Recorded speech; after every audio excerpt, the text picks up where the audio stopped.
¿Qué tal, estimados oyentes? Bienvenidos una vez más a este su podcast favorito, Falsas Máximas. Muchas gracias por seguirnos y sintonizarnos a lo largo de esta temporada.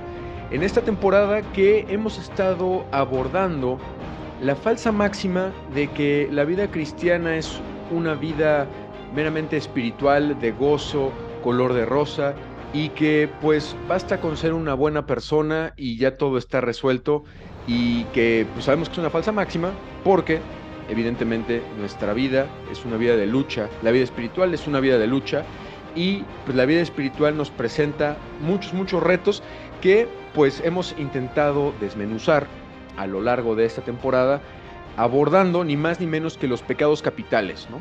Como estos enemigos, como estos retos, como estas piedras que se nos ponen en el camino por el tentador, por el mundo, por la carne, y que pues nos quieren hacer trastabillar en la batalla de una vida espiritual que cada vez nos asemeje más a Cristo y pues al camino de la santidad. Y pues este es el preámbulo rápido de nuestra temporada, pero hoy nos toca hablar de una batalla nueva contra un pecado nuevo.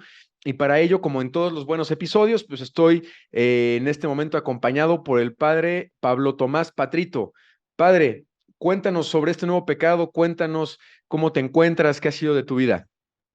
Hola, querido Juanma, hola oyentes, qué gran gusto estar otra vez todos juntos meditando, pensando y poniéndole cabeza y voluntad a nuestra vida espiritual, a nuestra vida cristiana, sobre todo a nuestra vida cristiana en lo social. Ahora vamos a estar hablando de la avaricia. Como dijiste, Juanma, la falsa máxima general es que la vida cristiana no implica esfuerzo, y ahora de un modo específico vamos a ver cómo que sí implica esfuerzo, sí implica un combate, y vamos a centrar este episodio en el combate espiritual que tenemos que hacer contra la avaricia. Pero bueno, lo vamos a hacer fieles al estilo de esta temporada, conociendo bien al enemigo, es decir, conociendo bien a la avaricia. Efectivamente, y creo que la avaricia, pues vale mucho la pena que, así como hemos hecho en otros episodios, vayamos haciendo una reflexión, un examen de conciencia de cómo esto nos ha atacado y cuántas veces hemos cedido ante, en esta batalla hemos recibido uno que otro puñetazo en la cara de parte de la avaricia. Y pues, padre, no neguemos que estamos en una época que hemos dicho, sí relativista, sí superficial, sí con muchas características, y hoy nos va a recordar mucho, pues, la dimensión materialista, individualista, ¿no? Esta tentación o este pecado capital de la avaricia nos tiene que hacer reflexionar respecto a cómo estamos respecto a los bienes materiales. Y es por esto que la avaricia, ya para entrar en el tema de la definición, ¿qué es? ¿No? Porque a veces con los pecados sabemos que suenan feos, pero a veces le perdemos el contenido a lo que verdaderamente son. Y la avaricia, padre, corrígeme si estoy equivocado, pero me parece que estamos en la misma línea si digo que la avaricia es el deseo desordenado por poseer, que pues es casi que una frase en un tweet, queda perfecto en una sola línea, ni siquiera necesita dos renglones. Avaricia, dos puntos, deseo desordenado de poseer. Padre, y esto, o sea, ¿cómo desmenuzamos esto del deseo de poseer? Como en otros casos, creo que poseer no en sí mismo sea malo, ¿no? Exacto, o sea, ya en la definición, Juanma, que estás diciendo, parte de que hay algo bueno. O sea, el deseo de poseer cosas es bueno, porque de hecho, todas las posesiones externas que tengamos, llámese dinero, llámese propiedades, llámese muebles, o sea, lo que gustes, son medios para poder alcanzar nuestro fin. Es decir, las riquezas o las posesiones en sí mismas no son malas. Eso hay que tenerlo muy presente, sino que de hecho son necesarias o son medios para que podamos cumplir nuestro fin. ¿Cuáles? Pues desde el fin último, poder alcanzar la santidad, pero para poder alcanzar la santidad hay que estar vivo, entonces necesitas poseer cosas para vivir, ¿no? Necesitas alimentarte, necesitas donde dormir, necesitas de qué vestirte, pero también incluso para el progreso tanto humano como social, ¿no? O sea, una sociedad utópica en la que no hubiera posesiones de ningún tipo es una sociedad que no progresa. Una persona que necesite, o sea, que tenga cero posesiones, es alguien que a su vez no puede subsistir. Salto rapidísimo con un comentario. Esto no quiere decir que la tradición de la iglesia, la escritura, nos diga que todos debemos entonces vivir como ermitaños, ¿no? Con lo mínimo indispensable para la pura supervivencia, ¿no? Sería una falsa máxima incluso. Claro, de hecho, la doctrina social de la Iglesia, desde la Rerum Novarum de León XIII, de finales del siglo XIX, pasando por muchas otras encíclicas, dentro de las cuales destaca la Popularum Progressio, enseña justamente lo contrario. Existe una vocación al progreso, esta vocación al progreso es integral, pero esta vocación al progreso también implica, como una de las consecuencias, un aumento en el bienestar e incluso también en las posesiones. Entonces, poseer en sí mismo no es malo.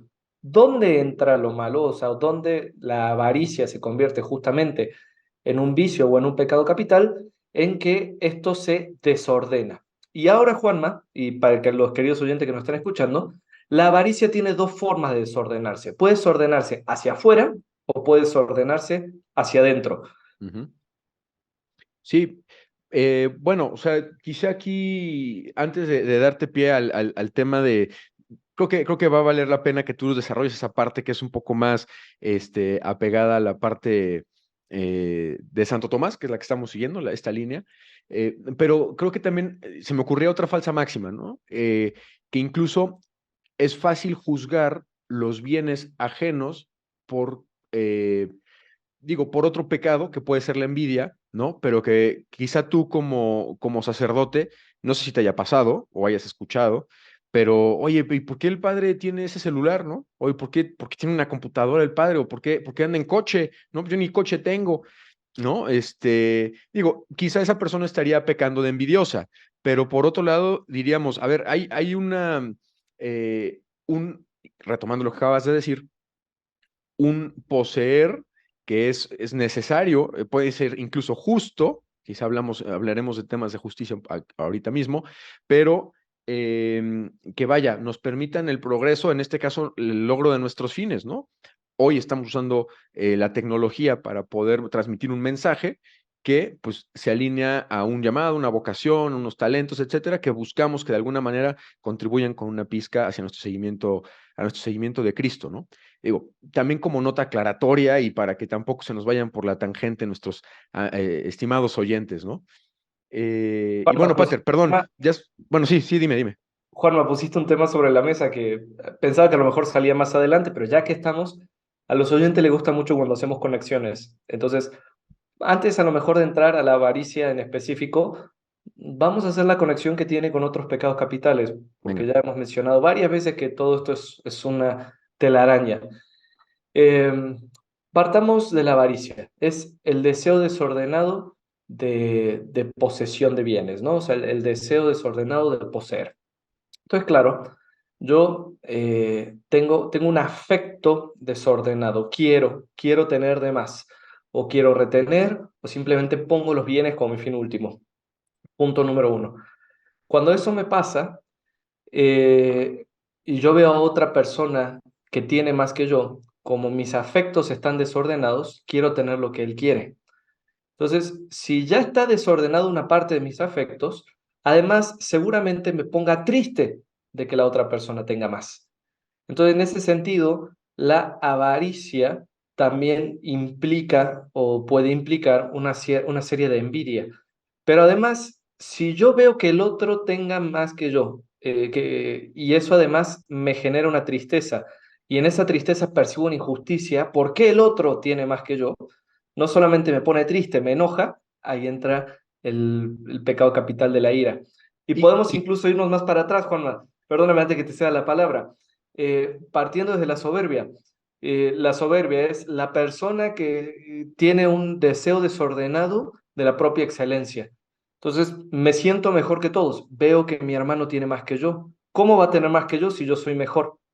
Entonces, al ver que el otro tiene más que yo, es como el caminito inverso, ¿no? Siento enojo, tal vez sienta envidia y tal vez yo quiera tener más cosas para sentirme yo mejor. Entonces, Así como la avaricia puede implicar cierta envidia y cierta ira, y viceversa, la envidia puede implicar cierta avaricia, la soberbia misma puede ir implicando una avaricia, engendrador de envidia, etcétera. O sea, realmente sí está todo conectado. E incluso este deseo desordenado por poseer al otro, ¿no?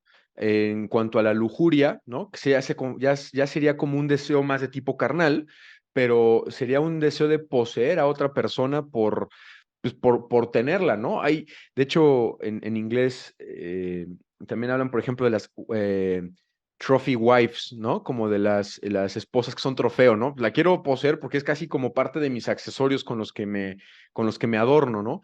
O que hay de también, esto también seguramente está conectado con la gula, ¿no? Porque es el poseer los bienes más exquisitos y dispendiar para poder tener un placer carnal a través del gusto de los alimentos, etcétera, ¿no? Creo que esto es una constante en la lucha espiritual. No solamente es, oye, protégete contra este pecado por ahí aislado, es protégete porque el mundo, el demonio y la carne están tras de ti con un conjunto de herramientas que pues pueden usar en tu contra, ¿no? Y en tu contra, Pater, en la mía y la de todos nuestros oyentes. Y bueno, sí, dime. No, efectivamente. Y entonces yo creo que, Juanma, que ya con esta como que intro, podemos entrar entonces en dónde se va desordenando la Justo. avaricia, porque algo que ojalá podamos llegar en este episodio es a las cuestiones sociales, que en la avaricia son particularmente fuertes. A ver, Juanma, l- el deseo desordenado de poseer bienes puede tener, vamos a decir, es como un río que tiene dos brazos, dos ramas, ¿no? Y uno es las riquezas en sí mismas, o sea, el que de verdad eh, retiene sus propias riquezas o aquel que busca aumentarlas, objetivamente hablando. O sea, ambas de un modo desordenado. O sea, retener cuando no tienes que retener, porque de vuelta el ahorro en sí mismo no es malo, o querer aumentar tu patrimonio de un modo innecesario o desmedido y a costa de otros. Esa es una rama de la Ujú. avaricia y en un ratito si quieres a esto volvemos. Pero la Sí, otra rama de la avaricia es también la parte interna, la parte en la que uno tiene el corazón puesto en riquezas. Porque si solo nos quedamos con la primera rama, decimos, no, pues solamente pueden caer en avaricia los que tienen de más, ujú, lo cual no es cierto. Porque no es el tema de quién tiene mucho, quién tiene poco. El tema es cómo administras tus bienes y cuánto pedazo de tu corazón le pones ahí. Entonces, sí, son las dos ramas. Entonces, por una parte, tanto falta contra, o tanto peca de avaricia la persona que queriendo tener de más le retiene a los otros, como el que a lo mejor no teniendo tanto desea tener más y ese deseo le empieza a generar inquietud, odio, envidia, etcétera. No sé si Juanma, si quedó clara la explicación, pues ya es que luego doy muchas vueltas. sí, quizá nada más haría el comentario en esta parte de como interna genera esta inquietud, ¿no? Quizá si ponemos a los bienes como último fin, si ponemos, y con bienes, ya tú lo explicabas, puede ser bienes muebles, bienes inmuebles, dinero, etcétera. Yo casi que me atrevería a decir que es dinero, ¿no? Porque casi todos los bienes materiales se pueden adquirir con dinero, prácticamente así es como te los adquieres, ¿no? eh, esa carrera te genera una inquietud interna. Si tienes una inquietud, detectas que hay una inquietud desmedida por más, por querer más, tener más, va en contra de la paz de tener una búsqueda orientada al fin por el que fuimos creados, ¿no? O quizá ya aquí nos fuimos un poquito más a la parte filosófica, pero sin duda que si nuestro corazón está inquieto por este tener, tú bien dices, independientemente de que tengas mucho, más o menos o poco, esta tentación, este pecado, pues te puede estar afectando y te puede estar generando también una inquietud que se refleja en otras cosas, no solamente en un daño a tu propia vida espiritual, ¿no? Sino a relaciones interpersonales dañadas, en no poder ni siquiera dormir, ¿no? Tener una ambición desmedida y todas estas conexiones con los otros pecados que ya hemos comentado, que digo, lo comento así por si alguien tiene esta situación particularmente haciendo ebullición en su cabeza, en su corazón, pues que también lo pueda detectar y cortarlo de tajo, Patrick. Sí, Juanma, y a ver, fíjate que yo creo que poco a poco podemos ir hablando de cosas concretas de la avaricia. Entonces, porque de vuelta, creo que nuestro objetivo no es mirar a los otros que lo hacen mal, sino interpelarnos a nosotros mismos, ¿no? Sí, correcto. Y que justo, queridos oyentes, esto es lo que ustedes siempre nos agradecen en cada episodio, así que las próximas piedras van directamente destinadas a todos nosotros y auspiciadas por ustedes. A ver, hay una dimensión de la avaricia que es directamente de pecado contra el prójimo. Esta es la dimensión de la avaricia, vamos a llamarla objetiva, o sea, de aquel que busca retener de más o aquel que busca aumentar de más su patrocinio. Santo Tomás de Aquino, ya desde el siglo XIII, o sea, así, desde la mitad del siglo XIII, dice lo siguiente: en este aspecto, la avaricia es pecado directamente contra el prójimo porque uno no puede nadar en abundancia de riquezas exteriores sin que otro pase necesidad, pues los bienes temporales no pueden ser poseídos a la vez por muchos. Es decir, cosas que la sociedad atea moderna se tardó eh, hasta mediados del siglo XIX por empezar a decir y además enfocar mal, la iglesia, bueno, ya lo decía mucho antes desde los primeros padres, podríamos citar incluso acá a San Juan Crisóstomo, pues las mismas Sagradas Escrituras, pero ya por ejemplo Santo Tomás de Aquino en el siglo XIII con muchísima claridad decía, el que tiene de más eh, no ayuda al prójimo porque el que tiene de más probablemente, bueno, más bien, no dice probablemente, el que tiene de más le está sacando de la boca al que necesita. Que, Así de claro. que se traduce en lo que también ya hemos platicado en alguna ocasión respecto a la doctrina social de la Iglesia y el principio del destino universal de los bienes, ¿no? Todo lo que ha sido creado por Dios busca el progreso integral de todo el hombre y de todos los hombres, no solamente de mí, porque yo soy el más competitivo, yo soy el más inteligente, porque soy el más fuerte, porque soy el más capaz, entonces merezco más. Más bien, si tú tienes de más de manera indebida, ¿no? Ojo, de manera indebida, y creo que podemos profundizar todavía un poquito más en esto que hemos mencionado, estás cometiendo también una injusticia contra el prójimo. Le estás reteniendo algo que por justicia, en la voluntad del propio creador, pues tendría que ser de otra manera. Sí, y fíjate, Juanma, cómo esto se junta entonces con el derecho tanto al uso como a la posesión de la propiedad privada. Porque es por esto mismo. Si yo tengo de más, no respetando el destino universal de los bienes, le quito aquello que al otro le corresponde. Entonces, la propiedad privada o la posesión propia de bienes es un modo de proteger de que el otro tenga lo mínimo, no solo lo mínimo indispensable, sino aquello que necesita para progresar él y para procurar el progreso de los que lo rodean. Y eso es muy importante, es decir, la propiedad privada dentro de la cosmovisión católica está en función del destino universal de los bienes. O sea, para que el destino universal de los bienes no sea algo abstracto, se necesita de la propiedad privada para que cada quien efectivamente pueda tener acceso a lo que tiene derecho. Y en ese mismo sentido, Juan, o sea, le voy a dar todavía una vuelta más. Sí. Hay muchas doctrinas que han idealizado y hecho de la avaricia, que es un problema moral, una piedra fundamental del sistema, de su sistema filosófico, económico e incluso social. Voy a mencionar dos que parecen ultra antagonistas, pero para mí tienen la misma piedra, tienen el mismo punto de toque. Ya se te imaginarás cuáles, tanto tú, Juanma, como los que nos están escuchando. El capitalismo y el comunismo, ambas para mí giran en torno a la avaricia.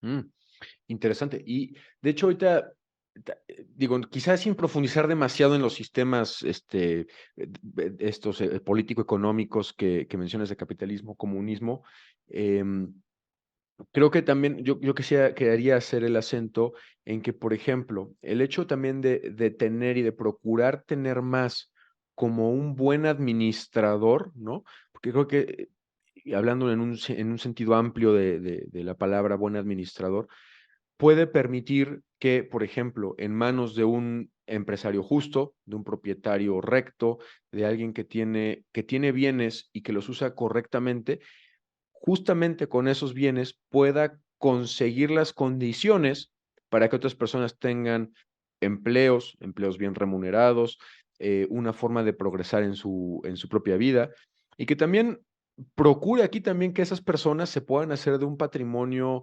pues más robusto que permite el desarrollo de su familia y de su familia como una sociedad nuclear, etcétera. Y aquí, Pater, quiero hacer un comentario que no he escuchado en muchos lugares, pero tal vez a alguno de nuestros oyentes, hasta por el grupo etario, le haga sentido.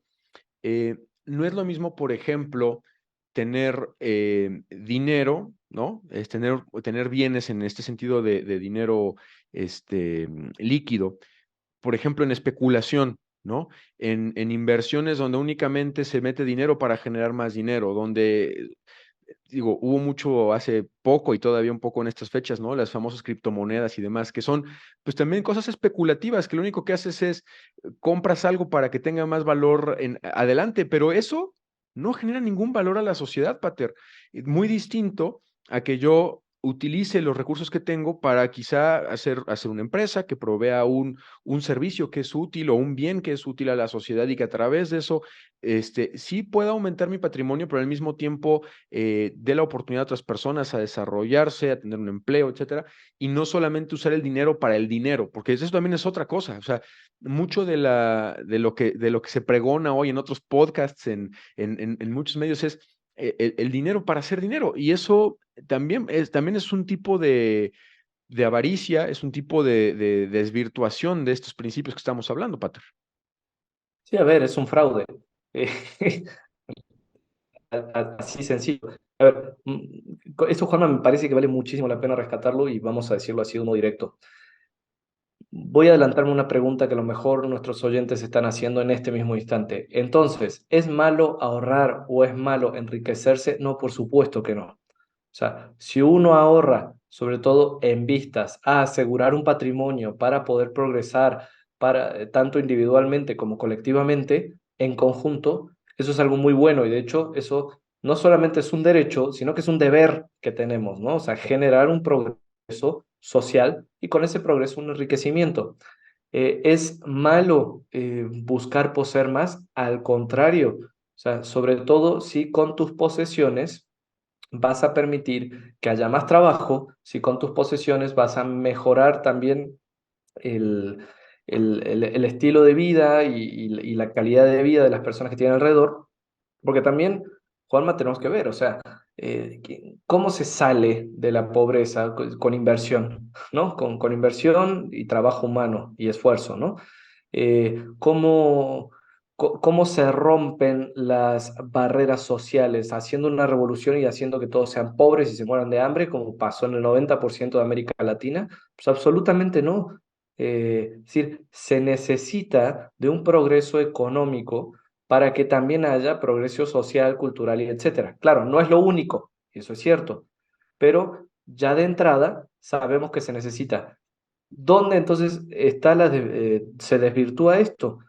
Justamente en ejemplos como tú lo pusiste, en donde yo busco enriquecerme con la única finalidad de enriquecerme y ese enriquecimiento no se refleja ni en trabajo social, ni en crecimiento personal, ni en, vaya, la riqueza que no sea fruto del trabajo y que sea exclusivamente fruto de la especulación financiera es inmoral y es un fruto del fraude que genera la avaricia. Con esto último que dices, Pater, nos das pie a hablar un poco de los hijos, ¿no? Ahorita mencionas el fraude. ¿Cuáles son los hijos o los derivados de este pecado? Como hemos mencionado ya en otros episodios y prácticamente de hecho, no prácticamente, sino que todos, absolutamente, pecados capitales tienen derivados, ¿no? Porque son capitales, ya dijimos en algún momento, son cabeza o principio de muchos otros pecados. Entonces, el fraude es uno de ellos, ¿no? Quizá ahorita para enlistar eh, algunos que tenemos ahorita a la mano a partir de lo que preparamos para el episodio. Quizá quieras profundizar en alguno, Pater, pero tenemos, pues ya hablamos de la inquietud, ¿no? Ya hablamos del fraude, pero también tenemos casos como la violencia, la mentira, el perjurio, la traición y la dureza de corazón. Eh, Creo que igual, lo mismo. A ver, ¿qué estamos haciendo también en la búsqueda del poseer, que pudiera tener algunas de estas vertientes. O sea, me he hecho de posesiones a base de fraude, de mentira, de perjurio. eh, ¿Qué está provocando en mí este deseo de posesión, ¿no? Pater, no sé si sobre esto en alguno quieras desarrollar en específico poner algún ejemplo adicional. A ver, me gustaría ir sobre el tema de la dureza de corazón, que creo que eso es uno de los más evidentes, pero al mismo tiempo de los menos hablados, ¿no? O Mm, sea, la dureza de corazón como producto de la avaricia es muy sensible, o muy sencillo, porque uno, justo por poner su corazón antes en las riquezas que en lo que de verdad importa, terminas dejando de tener compasión por el que necesita, porque no estás dispuesto ni a perder tus seguridades, ni a perder tu sensación de poderío que te da tener tus riquezas, ni siquiera riquezas objetivas, sino tus posesiones, pues, ¿no? ujú, Y creo que eso nos pasa mucho, ¿no? Cuando nos excusamos para no dar limosna, nos pasa mucho también cuando hay alguna obra social de caridad en la que podemos apoyar y no queremos. Creo que eso es más común de lo que parece y que a todos de un modo u otro nos ha tocado. Respecto al otro, también me gustaría hablar que la avaricia termina, o sea, uno de los ejemplos más tristes de la avaricia es cuando cae en traición o en violencia, ¿no? O sea, junto, dureza de corazón es el primero, el que me parece más triste. El segundo es el de traición, cuando uno pone el dinero por encima de las personas. El caso más duro y feísimo de esto lo tenemos con Judas Iscariote, que por avaricia, o sea, por 30 monedas de plata, entregó a Cristo, ¿no? Y eso pasa mucho. Al final, qué es un secuestro? O sea, es retener, bueno, es retener ilegítimamente a una persona para ganar dinero. O sea, eso es tremendo. Y con eso, ¿no? Con la dureza de corazón y con la traición, pues evidentemente viene la violencia. O sea, la cantidad de violencia que vemos en la calle, Juanma, no podemos decir que es solamente por una injusticia estructural social, solamente por cansancio. Los pecados capitales tienen dimensión social. Si hay violencia en la calle, si hay robos, si hay asaltos, si hay fraudes bancarios, si hay traición, eh, es por avaricia. O de vuelta, algo que ahora que nos estamos acercando a la Navidad va a ser, hasta memes, ¿no? Los terrenos de la abuelita, ¿no? O sea, ¿cuántas familias no están peleadas por cuestiones de herencia? Entonces ponemos por encima la adquisición de un dinero o de unas propiedades por encima de la unión familiar, de la justicia, de la paz, y son cosas que de verdad destructoras de la familia, de la cohesión social. O sea, vamos, Juanma, el auge de los narcoestados en México, ¿no? De los narcogobiernos. No es solamente una cuestión de no sé, de vuelta, de desorden estructural. O sea, es todavía algo más profundo. Va porque hay gente que quiere tener más y está dispuesta a hacer cosas malas para querer tener más y la avaricia termina convirtiéndose en un generador de auténticos pecados estructurales o estructuras de pecado, como lo mencionamos en nuestra primera temporada. Y bueno, Juanma, creo que me emocioné un poco, pero te cedo la palabra. no, yo creo que es muy pertinente. Hay una, hay una expresión que respecto a la dureza de corazón, que creo que puede, no solamente se aplica para esto, pero creo que nos puede ilustrar muy bien, eh, y que se ve en varios casos prácticos tristes, que es dice la frase, ¿no? De que lloren en mi casa a que lloren en tu casa, pues mejor que lloren en tu casa, ¿no? ¿Y esto por qué lo digo? Porque a veces decimos, bueno, yo quiero, pues en mi casa y yo con mi familia, con los míos, yo merezco esto. Oye, pero esto va a generar algún tipo de molestia, de dolor, de problema, de injusticia a otros. No, a ver, de que lloren en mi casa, que lloren en la tuya, pues que lloren en la tuya. Esto también, ¿por qué lo digo? Fraudes, por ejemplo, que tienen que ver con cobrar de más, por ejemplo, por medicamentos, ¿no? Saquear camiones que se vuelcan en las carreteras, ¿cómo se llama? Interceptar ayuda humanitaria para personas. Ahora en México estamos muy presentes con la destrucción del huracán Otis. Este, que se haga saqueo de casas, de propiedades ajenas, de comercios, etcétera. Em, es una falsa sensación de justicia, injusticia, porque dices, oye, pues es que yo soy más pobre, es que yo tengo menos, es que yo viví el golpe de un evento meteorológico impresionante. Bueno, esa supuesta injusticia percibida no, te lleva por la dureza de corazón a hacer ese tipo de crímenes, que son ya robos, que son ya fraudes, que son ya delitos contra la salud, vaya, ya llegan a tener dimensiones súper, súper críticas, Pater. Y pues digo, no sé qué porcentaje podríamos decirlo, pero seguramente las prisiones tienen un porcentaje muy amplio de internos movidos por la avaricia. Quizá no todos, pero una gran mayoría, ¿no? Concuerdo completamente, Juanma. Em, en contraposición, me parece, ¿no?, que hay que buscar, y para ir cerrando un poco el episodio, ¿contra qué se combate la avaricia? Bueno, dentro de algunas cosas, algunas se pueden ir perfilando.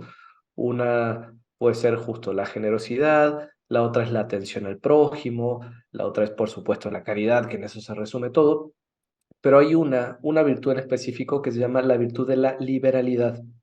La Ujú. virtud de la liberalidad es la virtud que permite ser generoso incluso en las cosas pequeñas. Y como dice el Evangelio, el que es fiel en lo poco es fiel en lo mucho. La avaricia no empieza, Juanma, con las peores y grandes cosas. La avaricia empieza desde la pequeña molestia de compartir mi comida en casa,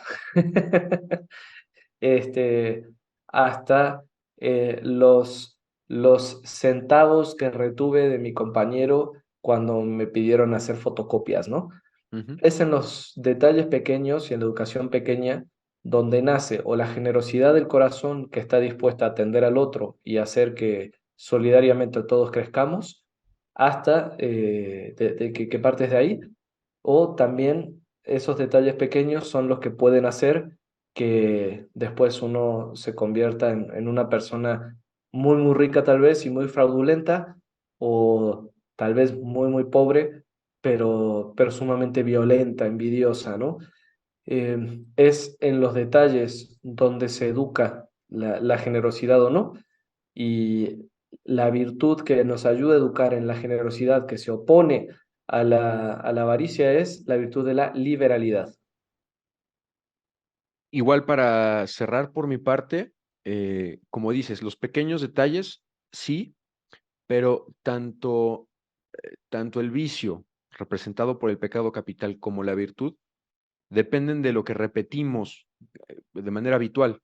Entonces, si ya hablamos de las cosas macro, de las cosas sociales, creo que tanto tú como yo, como quien nos escucha, tenemos que preguntarnos en lo cotidiano, en mi hábito, en lo que hago todos los días, tengo más actos de liberalidad, de generosidad, o tengo más dificultad o sea, tengo más dureza de corazón, tengo más, pienso más constantemente, por ejemplo, en el dinero, que en otro tipo de ideales, de cosas no estrictamente materiales.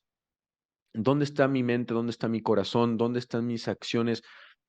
O con el vecino, con mis papás, con mis hijos, hermanos, etcétera. Creo que esto se repite mucho, pero en el caso de la virtud y el vicio representados en este combate de lucha espiritual, vale mucho la pena que hagamos la revisión de qué está pasando en el día a día, en cómo actuamos en las cosas pequeñas que se repiten para que no se hagan cada vez más grandes en lo malo, sino más grandes en lo bueno, Pato.